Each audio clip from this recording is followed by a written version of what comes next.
Hi, I'm Dr. Jennifer Keefe, and I serve as the director of the grants department here at Seminole State College. I also teach a couple of humanities classes here for the college as well. And I will be doing the first part of the reading for The Words We Keep by Erin Stewart.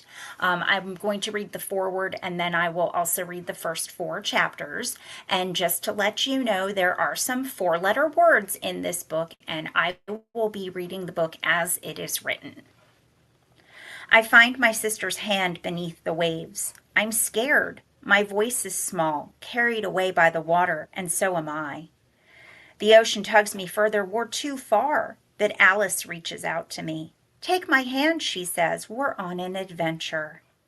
And because I'm 6 and she's my much wiser and braver 8-year-old sister, I believe her.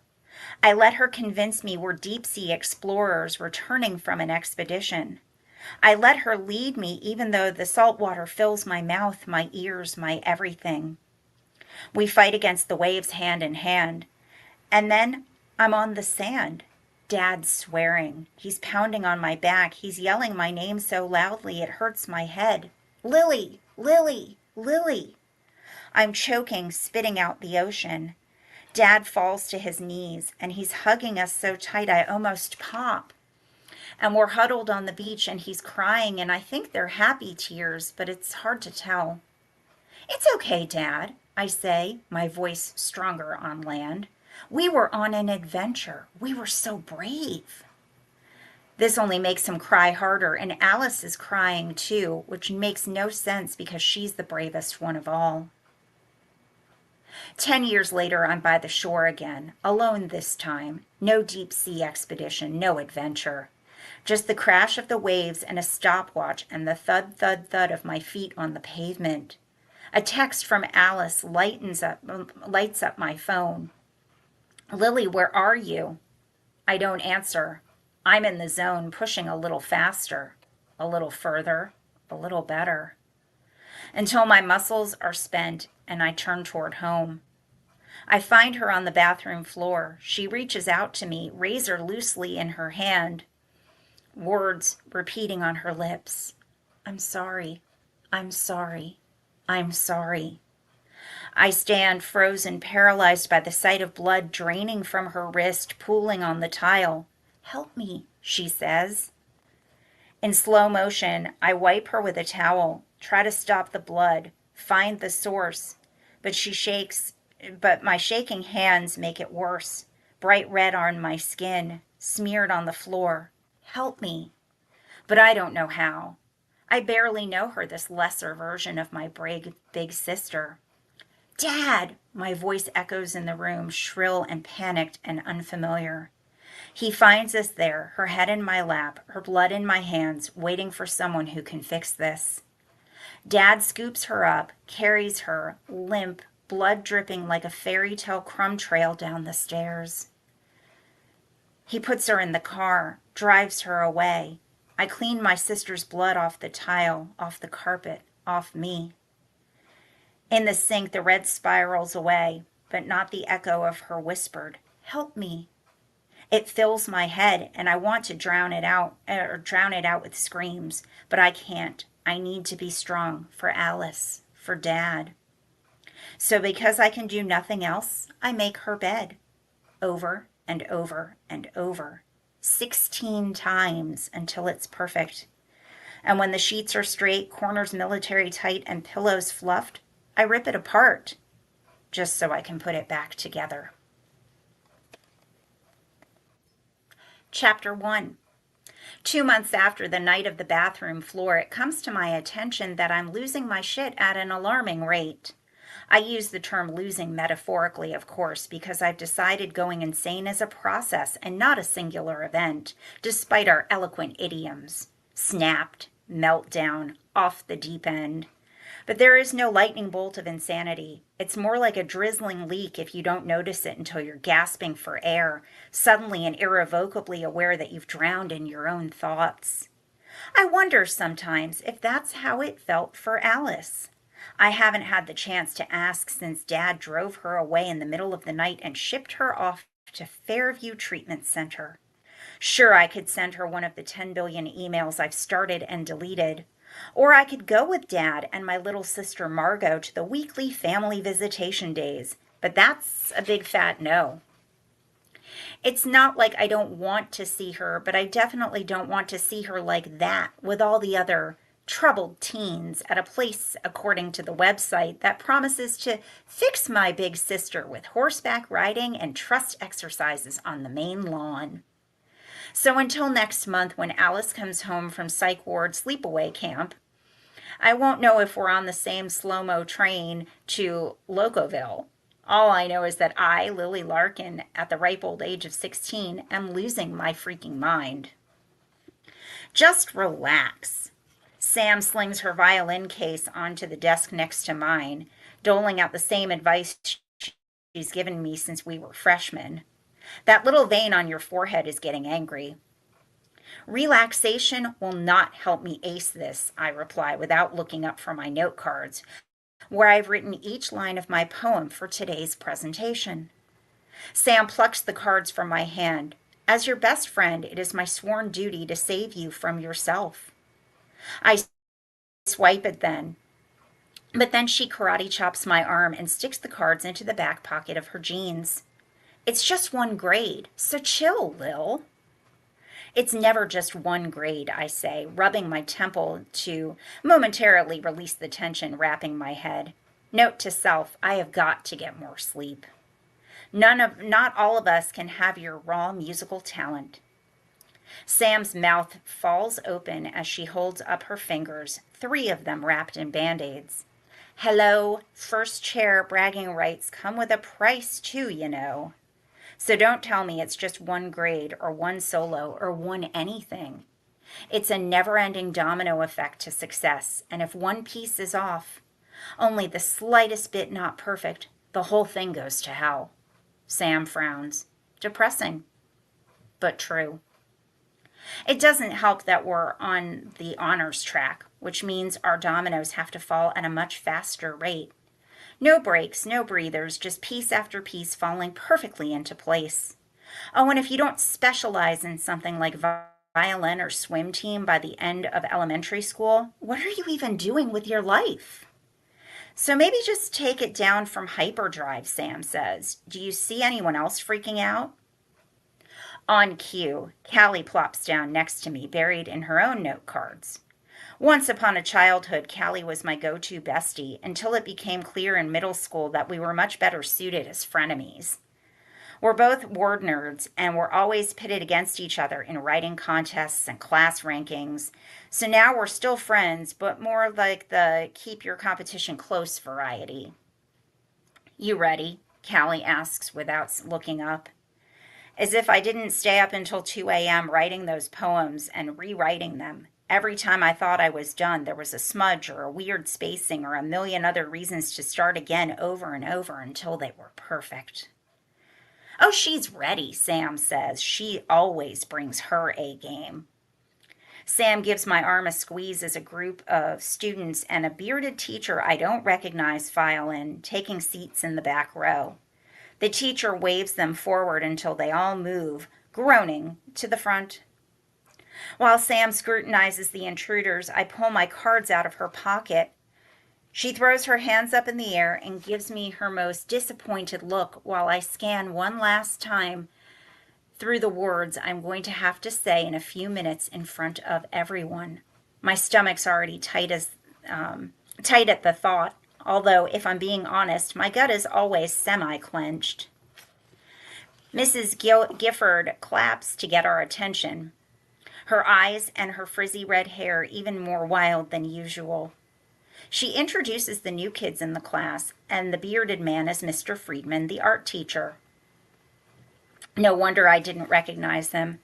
I've never actually been in the art room. 1, because I have approximately 0 artistic ability, and 2, my honors classes and the track team keep my schedule packed, leaving no room for artsy workers. Gifford tells us that the art kids are here for something very exciting and gives us time to practice our poems, although I strongly suspect it's because she's still nursing her daily Diet Coke. She doesn't even notice when Damon, late as always, slides into the seat behind me. "Did you see him?" he says, leaning forward like we were mid-conversation. "Who?" Callie asks, a sing-songy lilt in her voice because OMG, Lil, it's Damien, who she's been in love with since the 5th grade. She's never forgiven me for the regrettable month freshman year when I dated him, mostly because I believed that beneath his assholery there was some boy worth liking. Spoiler, I was wrong. Underneath, he's still a colossal tool. "The psycho," he says in a creepy horror movie kind of way.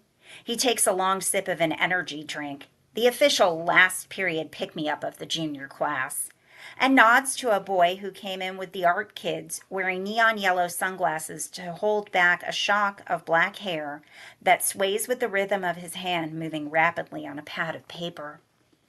"I'm surprised they even let him in," Callie says. "Let who in?" I ask. "Micah Mendez got expelled from his old school. I heard someone found him perched on Deadman's Cliff trying to, you know." Damon makes a throat-slitting motion with his thumb. Callie leans forward, whispering. "I read on the Underground," she says, referring to the tell-all cesspool of an online gossip page where people post the Ridgeline High rumor du jour, "that he had full-on meltdown at his last school, like a calling the cops freakout." "I heard," Damon says, shout whispering just loud enough that I'm sure the kid with the sunglasses hears. "He's certifiable. Been locked up in a nut house for the last year." My stomach clamps so tightly I almost lurch out of my chair. "They're called treatment centers, you douche," Sam says. She shoots me a knowing look, but I quickly glance away, afraid Damon will intercept our stealth communication. Sam is the only one who knows about Alice, and that's how it has to stay. I don't need my family's dirty laundry coursing through the Ridgeline Underground rumor mill.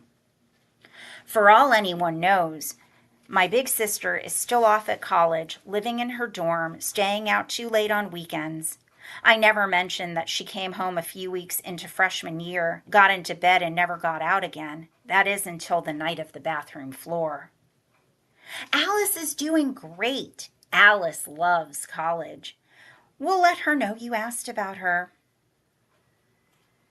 I've repeated that lie so many times that I almost forget it's not the truth. Almost. How many treatment centers can there be around here? Damon scoots his chair so close to me I can feel his breath. "Whatever. Bottom line is, kid's a psycho. You should put that in your word of the day, Lil," he says, referring to my social media handle logo, Lily, where I geek out by making up new words. P-S-Y. I know how to spell thank you very much. I take another look at the boy in the corner. What are the chances it'd be the same place? His hand stops moving and he looks up. I snap my own eyes away. And he doesn't appear particularly psychotic. I'm not exactly sure what a true psycho would in fact look like, but I do not think this kid is it. Damon laughs. "That's the thing. You never know what's going on in someone's mind." He points to each of us. "Any one of us could be a secret psycho." His finger lands on me. "Yeah, right," Callie says. "Lily's perfect." Damon leans toward her, whispering dramatically. "Exactly. It's the perfect ones you have to be careful about. So tightly wound. All the pent-up crazy just builds and builds until..." He slams his palm on the desk. Snap. He leans back, laughing when I jump, my nerves congregated in my gut, twisting together into a bigger than usual knot. "You are such a dumbass," I say, acting like I don't care about Damon's Damon's teasing, or that this kid in the corner may know my family's secret, except now he's staring at me, like right at me. I meet the new kid's eyes, and he smiles like he freaking knows me. He half waves with a small piece of black charcoal between his fingers. I turn away abruptly, forcing my eyes to focus on my poems. Uh-oh. Damon's eyes flash back and forth between me and the new kid like he smells fresh meat. The psycho's digging our Lily.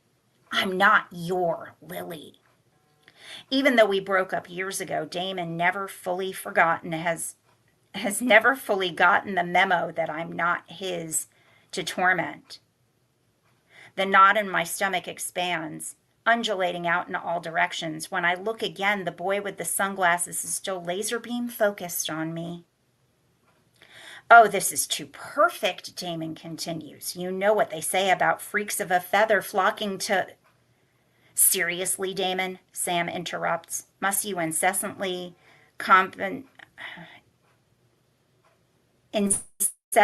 compensate for your micro penis by being the bigger dick in the plane? Seriously, Damon, Sam interrupts. Must you incessantly compensate for your micro penis by being the biggest dick on the planet? Damon leers at her. Yeah, I bet you'd like to see what I'm working with. Keep it in your pants, Damon, I say, trying my level best to act like I'm not bothered by the boy in the corner. But the knot has completely taken over my stomach now, and it's radiating waves of panic toward my chest. Even if it was the same center, he wouldn't say anything, would he? Do you know him? Sam whispers to me. I shake my head. Are you sure? Sam straightens up, talking to me out of the corner of her mouth now, because he's coming over here right now. Chapter 2. Go away. Just go away. I stare holes into my note cards. I pretend not to see him coming. Pretend I don't notice when he's standing right next to me. Lily, right? He puts out his hand for me to shake, his fingertips coated in black charcoal. I shake his hand, trying to ignore everyone staring, including Damon, mouth agape, obviously loving every second of this awkward encounter. I grip my pencil hand, trying to stall the dread that has moved from my abdomen to my throat. Don't mention Alice. Please don't. I'm Micah, your sister, and I. Worked together, I say, making something up quickly. My words come out tight. At the dog groomer last summer, right? He narrows his eyes at me, clearly confused about why I'm lying. His brown eyes hold mine for a second, questioning me, and I try to send the best, please just play along, look that I can muster. He looks at Sam and Callie and then back at me. Sure, the dog groomer, he says slowly, unconvincingly. Can't get enough of those little mutts. He stands there for an interminable few seconds, rocking back on his heels, drawing attention to the fact that he's wearing neon green socks with monkeys on them, pulled almost all the way up to his shorts. Whoever this kid is, he's definitely not concerned about standing out. Psycho! Damon coughs into his hand. The boy with the sunglasses stares at him. What'd you say? Hey, dude, just calm down. I don't want any trouble. Damon puts his hand up as if he's been challenged to a duel. I was just saying those are some super cool socks. The boy in the socks mutters a word in Spanish that I know is one of the bad ones, and he turns to leave. His fingertips brush against the energy drink on Damon's desk, just hard enough to knock it over. The yellow liquid flows out across the desk onto Damon. What the hell, dude? He yells, jumping up as a wet circle forms on his crotch. But the new kid is already walking away, hands raised like it's out of his control. Sorry, dude, he says with so much disdain I can taste it. Damon rants about how the schools shouldn't let in people like that, while dabbing at the wet spot with the paper towel Callie hands him. What was that about? She asks, looking at my white knuckles, death gripping my pencil like it could save my life. I shrug, biting back the panic. No idea, I lie. You heard Damon. The kid's crazy. I'm pretty sure I know exactly what that's about, but I'm not about to spill my guts right here, with Damon just waiting for some juicy morsel of gossip. He'd just love to know where my sister's been these last few months. The Germans have a word for that: Schadenfreude, finding joy in the misery of others. And I'm not going to give away all my uber competitive classmates the satisfaction. I try to return to my poetry, but my mind is gone. What if he knows about the night of the bathroom floor? What if he tells everyone about Alice? The more I fight the what ifs, the more they push back, edging me out until I find that familiar sensation that I'm floating up and out of myself, watching life through a spotless pane of glass. I watch the scene like a movie reel. Gifford calling up the first row of students to read their poems. Sam gets up and reads hers, a rhyming, iambic pentameter metaphor about a violin string stretched too thin. By the time Gifford calls me up, I've left my body completely. I watch me stick my note cards and my pen into my 365-day planner, clutching everything to my chest like I'm like a security blanket as I walk to zombie-like to the front of the room. I see everyone's eyes on me, who is not really me because I'm floating high above and high and free above this Lily, not Lily, who stands there silently. I'm frozen, like that deer Dad hit on the highway last year, like I'm about to get smashed to bits by a 50-ton moving vehicle. Could you look any stupider? I can't remember a single word, so I open my planner to the note cards, but my mind is stuck on the boy with the sunglasses. What if he tells? My skin itches, little bug like crawlers on every inch. I see my fingers scratch their way up my arm to my neck. Callie leans forward in her chair, her face twisted in disgust. Ew, stop, you're bleeding. I see me wipe a smear of blood from my skin onto my pants. Lily? Gifford's voice pulls me back into my body. A shot of adrenaline floods through me. What if he tells? The thought vibrates me from the inside like I'm going to jump out of my own skin. When did it get so hot in here? Damon twirls his finger beside his ear and points to me. A boy next to him hides a laugh under his hand. Are you okay? Sam mouths from her desk. I nod and give Sam a thumbs up. Another lie. What if he tells? The words on my note card jumble together. Get a grip, Lily. A tingling starts at the tips of my fingers. A block of concrete slams into my lungs. Just calm down. But I can't. It's too late. I'm not getting enough air. I want to scream, but I'm paralyzed. Everyone is staring at you. Can not breathe.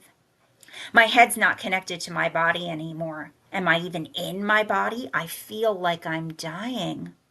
Am I dying? You're definitely dying. My heartbeat thuds in my head, whooshes in my ears. A new racing rhythm thumps through my body like a second heartbeat, pulsing, pounding, deafening. Little pricks of light shoot in from corners of my eyes. Darkness kaleidoscopes in. I have to get out of here. I force my legs to move, and before anyone can stop me, I run.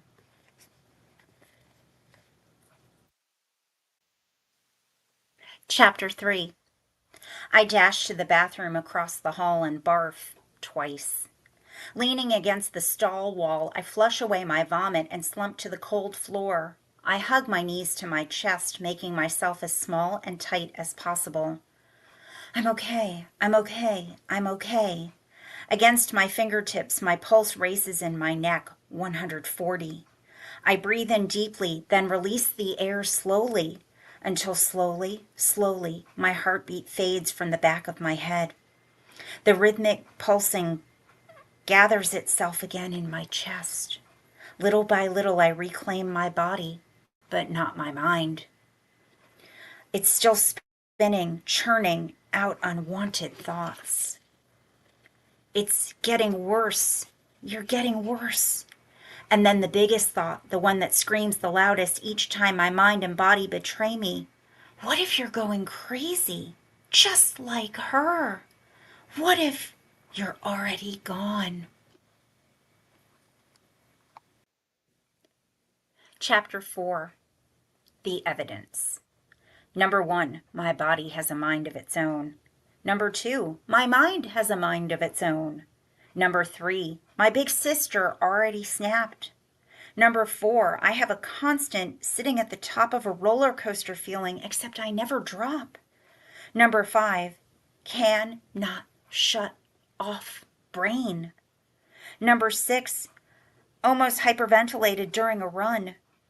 Number 7, freaked out at school because a boy possibly, okay, almost definitely, knows Alice from the rehab, currently sitting on the bathroom floor like a weirdo.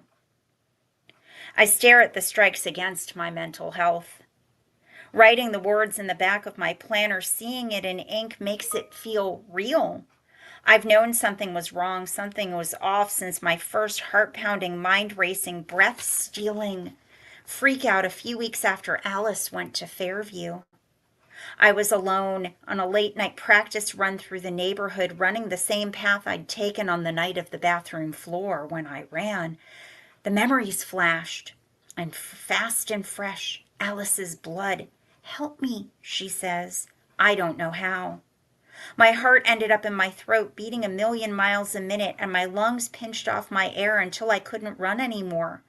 I've lost control a few times since, but I've managed not to have a repeat during school in front of everyone until now. Thank you, Mr. Monkey Socks.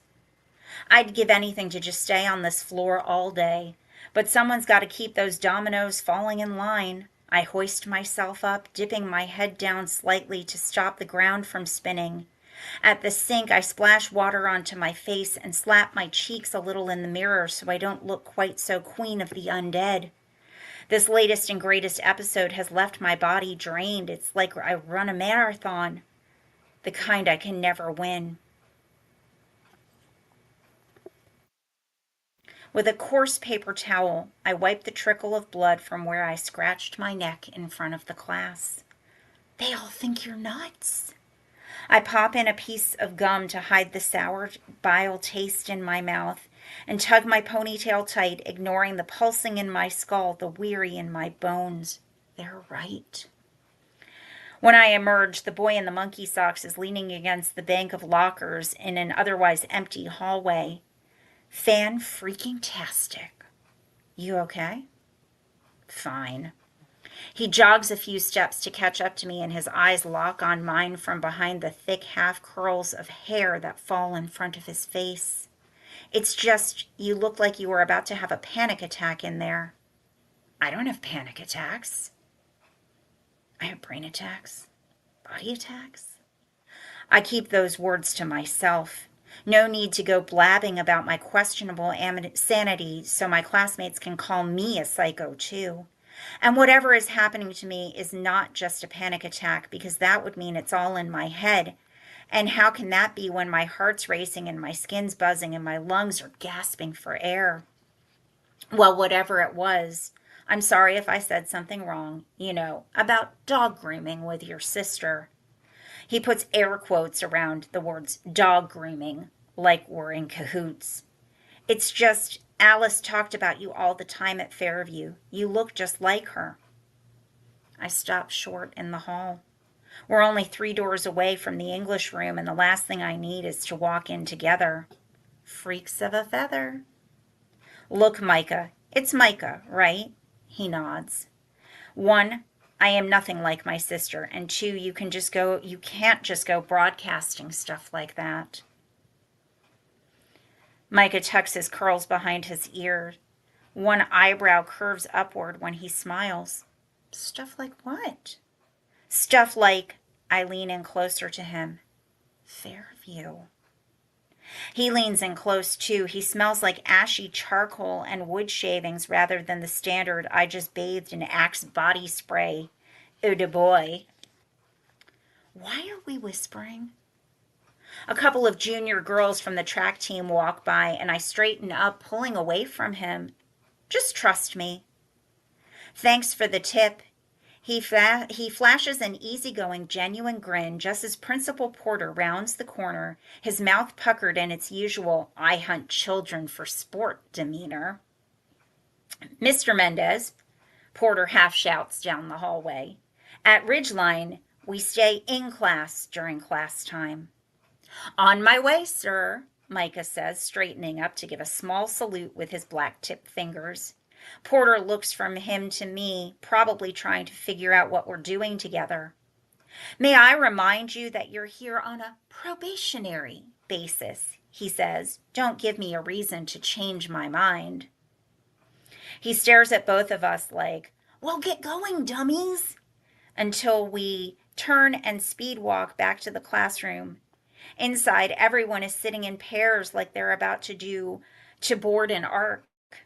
2 by 2, they turn to stare at us at the front of the room. Gifford smiles. Wonderful, she says. Our final partnership has returned. A classroom's worth of eyes land upon us. Did she say partnership? As in Lily and Micah partnership, as in this can't be happening partnership?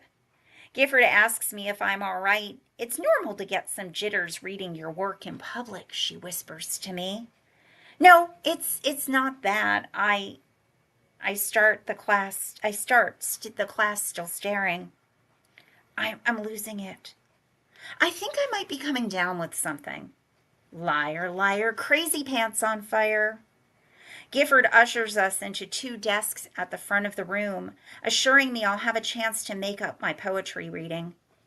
You've missed our spiel, you two, but Mr. Friedman will give you the SparkNotes version. She's talking so fast, her frizzy red hair vibrates. We're combining our classes together to explore what happens when words and art collide, says the art teacher with the straggly beard. He interlaces his fingers and holds his joined hands up to the class. The power of art as one. More specifically, Gifford adds, we need to come up with a project that's both written and visual and shows the power of art in a community. We have 7 weeks, and this project will be 20% of our grade. Half of the project is what we say, and half is finding a creative way to share it with as many people as possible. They turn us loose to create. Mind the depths of your artistic genius. Their enthusiasm makes me want to curl up and sleep for a million years. And I'm stuck with this kid? The other partnerships are chattering away, introducing themselves, and Micah's just staring at me, the same I'm getting away with something grin on his face, with his eyebrow cocked upward. What's so funny? I ask. You don't like me, do you? I don't know you. And yet you hate me. He leans forward toward me, whispering, just so you know, Alice is the one who asked me to check in on you. Hold up. Alice is worried about me? First of all, that's hilarious. And second, as you can see, I'm doing fine just without her. Clearly, Micah studies my face in a way that makes me want to run away again. How come I never saw you on visitation days? Just haven't made it yet. Technically, it could be true. She's got another month in Fairview. So I could still go visit, but I highly doubt she's eager to see me, considering our last interaction included such highlights as me standing there helpless while she nearly bled out. I push the memory of razor blades out of my mind because I'm trying to pull off an I'm not crazy vibe here. Damon catches my eye across the room. His pants are dry, but he's still death staring Micah. Look, I don't know how else to say this. I do not want to talk about my sister. He holds up his hands, guilty. Okay, message received, little Larkin. Don't call me that. So many rules. He smiles again, that eyebrow reaching for the sky. A scar runs through it, separating it right in the middle. Why so many rules? I don't know. Why do you have so many questions? I stare him down, but he doesn't look away. Look, I guess we're partners. He leans back in his desk so that the front two legs come up. Looks like it. His hands are clasped behind his head, elbows pointed outward, and from this angle I can see a tattoo on the inside of his wrist. A semicolon. I've seen it before online, the symbol for someone who's lived after an attempted suicide. Is Damon right? How many of the rumors are true? Public meltdowns? A death wish? He follows my eyes to his wrist and then stares at me, daring to ask. I just need to know you're going to take this seriously, I say instead. He tips his desk back down, looking me straight in the eye. It's art. I never take it seriously. It's 20% of our grade. So I care about my future. And I don't. You're just making some bold assumptions, is what you're doing. I take a deep breath. Let's start again, since we're stuck together. Ooh, bad start. Since we're partners? Better. We should come up with a plan. I take out my planner and open it to the calendar. We have 7 weeks. I draw a red star on the project's May due date. So let's break that down by week and then give ourselves a week to finalize. And are you for real? He pulls my planner away. I try to snatch it back, but he's already thumbing through it. My heart starts beating toward panic again. My list of crazy is in there. Do not freak out again. Do not freak out again. Please give it back, I say. He puts his hand over his mouth and shakes his head. This is the most anal retentive thing I've ever seen, and yet I can't look away. I grab the book, shove it into my backpack, and zip the pack tight. Look, you don't have to get me. I don't have to get why you're wearing monkey socks and sunglasses indoors. We don't even have to actually work together. Why don't you just worry about the art and I'll worry about the writing? We'll get together in a few weeks and find some way to put some together. Deal? He smiles again, his eyebrows shooting up. Is that another rule? Is that another question? He leans back again, his arms folded like he's trying to figure something out. Thankfully, mercifully, the bell rings and he tips his charcoal piece to his forehead. See you around, partner. Let me know if you need help. I don't need help. And you'd be the last person I'd ask anyway. Damon and a group of guys flank both sides of the doorway, so Micah has to pass right through them. They make monkey noises as he does and knock his backpack off. Watch your back, maniac Micah, Damon says. In one day, he's already got a reputation, a nickname, and an enemy in the biggest douche nozzle at Ridgeline High. If anyone needs help, it's that kid. This place is going to eat him alive. Ridgeline Underground, 354 likes. Heads up, Micah Mendez is dangerous. He basically attacked Damon today, and I heard he went full psycho on a kid at his last school, like stomped him into the ground. Anyway, don't let his dumbass socks fool you. 45 comments. I believe it. Kid's weird and trying way too hard. I like his socks. Bets on how long until he offs himself. $20 says he can't even do that right.